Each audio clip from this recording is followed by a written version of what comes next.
प्रधानमंत्री जी का जन्मदिन है और प्रधानमंत्री जी की कटिबद्धता स्वच्छ भारत इस संकल्पना के लिए समर्पित है।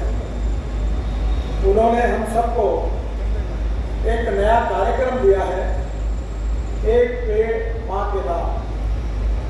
और मुझे बहुत खुशी है कि आज इस कार्यक्रम का यशस्वी रूप से आयोजन NHI के अध्यक्ष संतोष यादव जी के नेतृत्व में हमारे NHI और मिनिस्ट्री के ऑफिसर्स ने मिलकर अनेक जगह पर आज ये प्लांटेशन का कार्यक्रम बहुत यशस्वी रूप से इसका क्रियान्वयन किया है।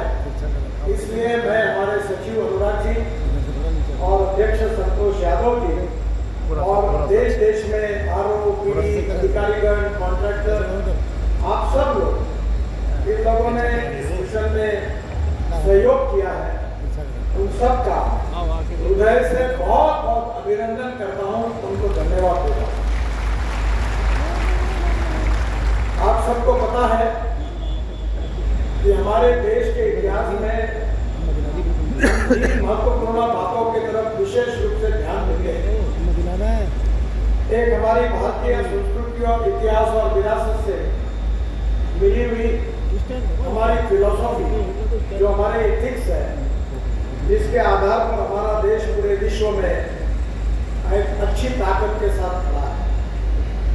दूसरा विषय जो हमारी इकोनॉमी है, जिसमें प्रधानमंत्री जी का ये सपना है कि हम $5 ट्रिलियन की इकोनॉमी बने, आत्मनिर्भर भारत बने, और आज हम 5वें नंबर पर है।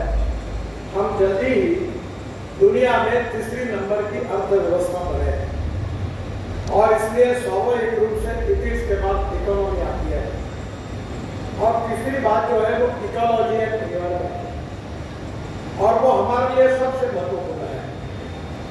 महत्वपूर्ण इसलिए है कि बाकी लोगों से भी ज्यादा जिम्मेदारी हमारी है, क्योंकि मैं ट्रांसपोर्ट का मंत्री हूँ और इस देश में जो 40% एयर पोल्यूशन होता है वो हमारे कारण होता है।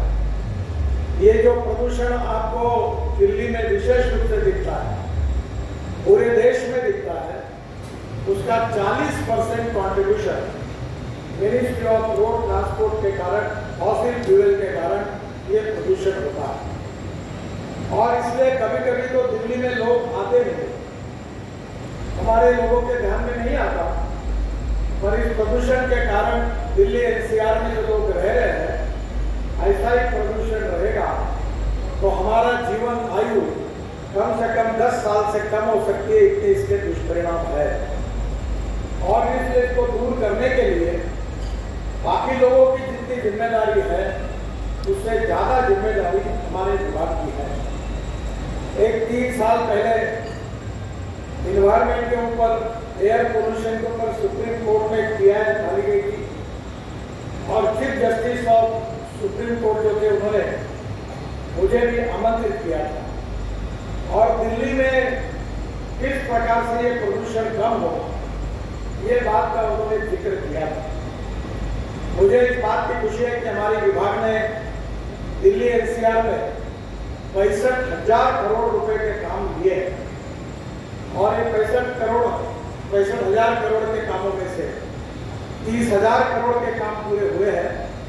और इन कामों के कारण निश्चित रूप से आगे आने वाले दिसंबर तक जो परिणाम निकलेंगे, उसमें निश्चित रूप से दिल्ली को प्रदूषण से जो प्रमाण है वो काफी प्रमाण में कम करने का जो हमारा उद्देश्य है, उसमें निश्चित रूप से हम यशस्वी होंगे, ऐसा मेरा विश्वास है। आज मुझे विशेष रूप से याद आ रही है कि मैं यहाँ इसके पहले गाजियाबाद SRM यूनिवर्सिटी में आया था। यूनिवर्सिटी ने मुझे डॉक्टरेट डिग्री दी थी, वो मेरी 9वीं डिग्री थी और उसमें से जो 5 डिग्री मुझे डॉक्टरेट मिली है, वो ज़्यादातर पर्यावरण के संबंध में और किसानों के बीच में जो काम मैं करता हूँ, उसके कारण मिली हुई है।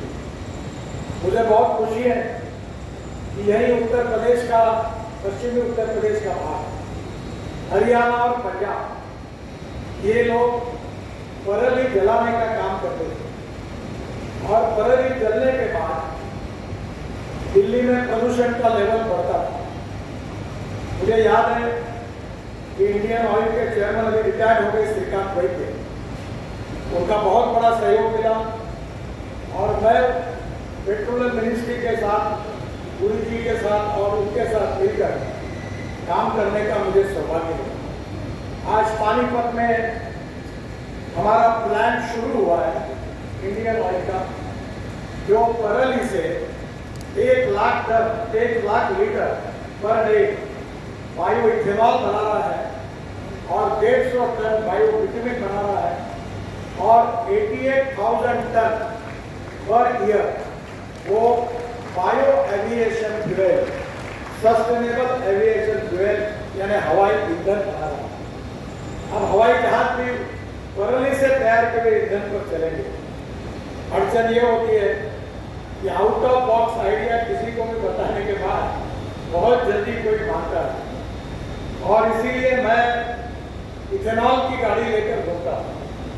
वो किसानों ने तैयार किए हुए sugar cane juice, molasses, DAP molasses, corn, broken rice, पराली और बाम्बू, इससे अब इथेनॉल बनता है। हमारे यहाँ भी बाम्बू की बड़े प्रमाण पर प्लांटेशन हुआ। मैं संतोष जी को बता रहा था कि आप पर्यावरण की रक्षा कर रहे हैं पर बाम्बू लगाकर आप बहुत पैसे कमाने का अवसर भी आपको मिल रहा है। कर्नाटक में भीमा बाम्बू है, वो 1 एकड़ में 2 साल के बाद 200 टन होता है और